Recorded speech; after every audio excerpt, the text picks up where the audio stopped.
കുരിശിന്മേൽ തൂങ്ങി മരിക്കുന്നു. ഞങ്ങളെ നീ കൊണ്ടിട്ട് ആരാധിസ്തോത്രം ചെയ്യുന്നു. വിഷ്ണുപുരുഷനായി അങ്ങ് ലോകത്തെ രക്ഷിച്ചുവല്ലോ. രണ്ടു കള്ളന്മാരുടെ നടുവിൽ അവിടുത്തെ അവർ കുരിശിൽ തറച്ചു.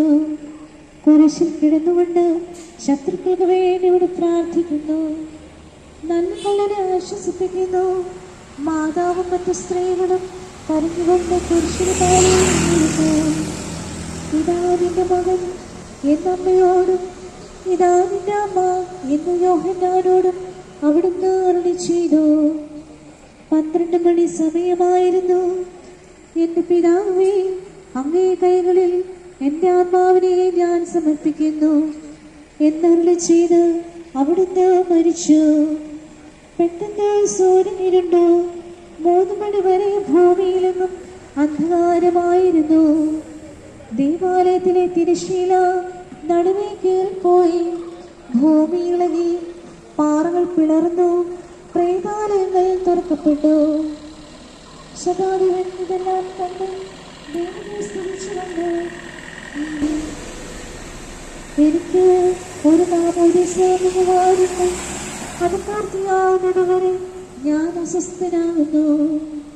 കർത്താവേ, അങ്ങ് ആഗ്രഹിച്ച മാമോദീസ അങ്ങ് മുങ്ങിക്കഴിഞ്ഞു. അങ്ങേ ദഹനബലി അങ്ങ് പൂർത്തിയാക്കി. എന്റെ ബലിയും ഒരിക്കൽ പൂർത്തിയാകും. ഞാനും ഒരു ദിവസം മരിക്കും. അന്ന് അങ്ങേ പോലെ എപ്രകാരം പ്രാർത്ഥിക്കുവാൻ എന്നെ അനുവദിക്കണമേ. എന്റെ പിതാവേ, ഭൂമിയിൽ അങ്ങേ മഹത്വപ്പെടുത്തി എന്നെ ഏൽപ്പിച്ചിരുന്ന ജോലി ഞാൻ പൂർത്തിയാക്കി. ആകയാൽ അങ്ങേ പക്കൽ എന്നെ മഹത്വപ്പെടുത്തേണമേ. സ്വർഗ്ഗസ്ഥനായ ഞങ്ങളുടെ പിതാവേ, തിരുനാമം പരിശുദ്ധമാക്കപ്പെടണമേ. ആവശ്യമുള്ള അപ്പം ഇന്ന് ഞങ്ങൾക്ക് തരണമേ. ഞങ്ങളുടെ കടക്കാരോട് ഞങ്ങൾ ക്ഷമിച്ചതുപോലെ ഞങ്ങളുടെ കടകളും പാപങ്ങളും ഞങ്ങളോട് ക്ഷമിക്കണമേ. പരീക്ഷയിലേക്ക് ഞങ്ങളെ പ്രവേശിപ്പിക്കരുതേ. ഞങ്ങളെ രക്ഷിച്ചു കൊള്ളണമേ. ഇന്നത്താൽ രാജ്യവും ശക്തിയും മഹത്വവും എന്നേക്കും നിനക്കുള്ളതാകുന്നു. ആമേൻ. കർത്താവ് നിന്നോടുകൂടി, നീ സ്ത്രീകളിൽ അനുഗ്രഹിക്കപ്പെട്ടവളാകുന്നു. നിന്റെ ദുർബലനായി നമ്മുടെ കർത്താവ് യേശുമിശിഹ വാഴ്ത്തപ്പെട്ടവനാകുന്നു. പരിശുദ്ധ മറിയമേ, തമ്പുരാന്റമ്മേ, പാപികളായ ഞങ്ങൾക്ക് വേണ്ടി ഇപ്പോഴും എപ്പോഴും ഞങ്ങളുടെ മരണസമയത്തും തമ്പുരാനോട് അപേക്ഷിച്ചു കൊള്ളണമേ. ആമേൻ. കർത്താവേ, അനുഗ്രഹിക്കണമേ, ഞങ്ങളെ അനുഗ്രഹിക്കണമേ. പരിശുദ്ധമാതാവേ, ക്രൂശിതനായ കർത്താവിന്റെ തിരുമുറിവുകൾ ഞങ്ങളുടെ ഹൃദയത്തിൽ ആഴമായി പതിപ്പിച്ചർപ്പിക്കണമേ.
വലിയ ദിവസമായിരുന്നു.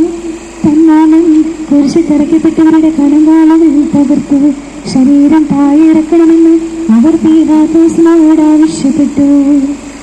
ആകയാൽ പടയാളികൾ വന്ന് മിശിഹായോടുകൂടി കുരിശിറക്കപ്പെട്ടിരുന്ന രണ്ടുപേരുടെയും കണങ്കാലുകൾ തകർത്തു. ഈശോ പണ്ടേ മരിച്ചു കഴിഞ്ഞിരുന്നു എന്ന് കണ്ടതിനാൽ അവിടുത്തെ കണങ്കാലുകൾ തകർത്തില്ല. എങ്കിലും പടയാളികൾ ഒരാൾ കുന്തം കൊണ്ട് അവിടുത്തെ വില പുറത്തു കുത്തി. ഉടനെ അവിടെ നിന്ന് രക്തവും വെള്ളവും ഒഴുകി. അനന്തരം മിശിഹായുടെ മൃതദേഹം കുരിശിൽ നിറക്കി അവർ മാതാവിൻ ചെമടിയിൽ കിടത്തി. ഏറ്റവും യാഗിയായ മാതാവേ, അങ്ങേ വാസനപുത്രൻ മടിയിൽ കിടന്നുകൊണ്ട് മോഹമായ ഭാഷയിൽ അന്ത്യയാത്ര പറഞ്ഞപ്പോൾ അങ്ങ് അനുഭവിച്ച സങ്കടം ആർക്ക് വിവരിക്കാൻ കഴിയും? ഉണ്മയായി പിറന്ന ദേവകുമാരനെ ആദ്യമായി കയ്യിലെടുത്തത് മുതൽ ഗാഗത്താവരെയുള്ള സംഭവങ്ങൾ ഓരോന്നും അങ്ങേ ഓർമ്മയിൽ തെളിഞ്ഞു നിന്നു.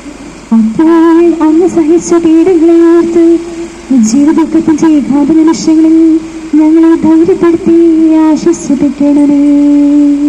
സ്വർഗസ്ഥനായ ഞങ്ങളുടെ പിതാവേ, നിന്റെ തിരുനാമം പരിശുദ്ധമാകപ്പെടണമേ.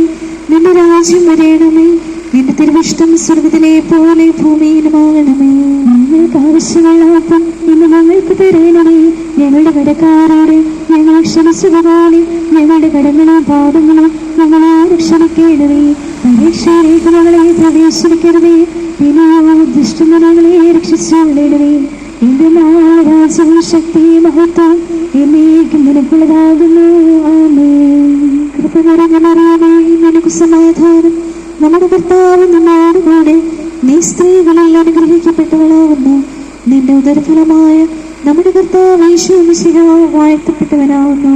വിശുദ്ധ മറിയമേ, തമ്പുരാന്റമ്മേ, പാപികളായ ഞങ്ങൾക്ക് വേണ്ടി ഇപ്പോഴും എപ്പോഴും ഞങ്ങളുടെ മരണസമയത്ത് തമ്പുരാനോട് അപേക്ഷിച്ചുകൊള്ളണമേ. ആമേൻ. കർത്താവേ, അനുഗ്രഹിക്കണമേ, ഞങ്ങളെ അനുഗ്രഹിക്കണമേ.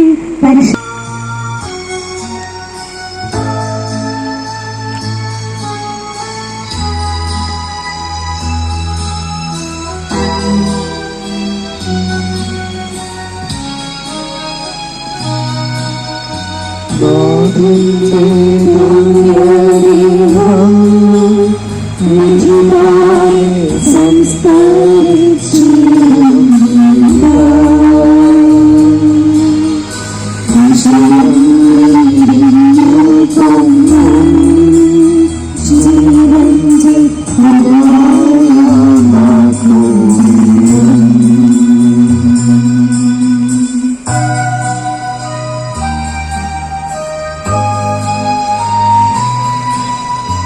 മൂന്നാം മത്സ്യത്തിനായി കഴിഞ്ഞ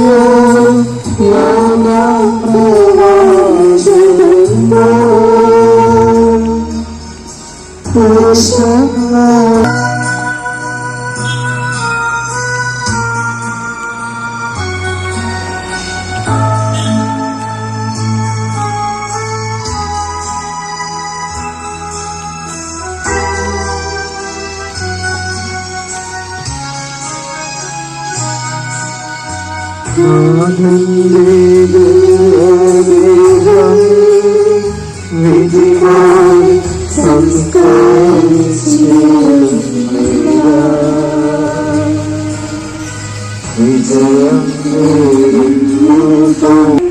കല്ലറയിൽ സംസ്കരിക്കുന്നു. ഈശ്വരശിഹായി ഞങ്ങൾ അങ്ങേ കുമ്പിട്ട് ആരാധന സ്തോത്രം ചെയ്യുന്നു. എന്തുകൊണ്ടെന്നാൽ വിഷ്ണുപുരുഷനാൽ അങ്ങ് ലോകത്തെ രക്ഷിച്ചുവല്ലോ. അനന്തരം പീലാത്തോസിന്റെ അനുവാദത്തോടെ റംസാൻകാരനായ യോസേഫ് യേശുവിന്റെ മൃതദേഹം ഏറ്റെടുത്തു. 100 രാത്രിയോളം സുഗന്ധക്കൂട്ടുമായി നിക്കോദേമോസും അയാളുടെ കൂടെ വന്നിരുന്നു. യൂദന്മാരുടെ ആചാരമനുസരിച്ച് പച്ചയിലും പരിമളം ദ്രവ്യങ്ങളും കൊണ്ട് ശരീരം പതിഞ്ഞു. യേശുവെ കുരിശിൽ തറച്ചെടുത്ത് ഒരു തോട്ടവും അവിടെ ഒരു ചെറിയ കല്ലറയും ഉണ്ടായിരുന്നു. ശാബദം ആരംഭിച്ചിരുന്നത് കൊണ്ടും കല്ലറ അടുത്തായിരുന്നത് കൊണ്ടും അവർ യേശുവെ അവിടെ സംസ്കരിച്ചു. അങ്ങയുടെ ആത്മാവിനെ പാതാളത്തിൽ തള്ളുകയില്ല, അങ്ങേ പരിശുദ്ധത്തിലേക്ക് പോകാൻ അനുവദിക്കുകയുമില്ല. അനന്തമായ പീഡകൾ സഹിച്ച് മഹത്വത്തിലേക്ക് പ്രവേശിച്ച മിശിഹായെ, അങ്ങയോടുകൂടി മരിക്കുന്നവർ അങ്ങയോടുകൂടി ജീവിക്കുമെന്ന് ഞങ്ങൾ അറിയുന്നു. മാമോദീസ വഴിയായി ഞങ്ങളും അങ്ങയോടുകൂടി സംസ്കരിക്കപ്പെട്ടിരിക്കുകയാണല്ലോ. രാവും പകലും അങ്ങേ പീഡാനുഭവത്തെപ്പറ്റി ചിന്തിച്ചുകൊണ്ട് പാപത്തിന് മനുഷ്യനായി ജീവിക്കുവാൻ ഞങ്ങളെ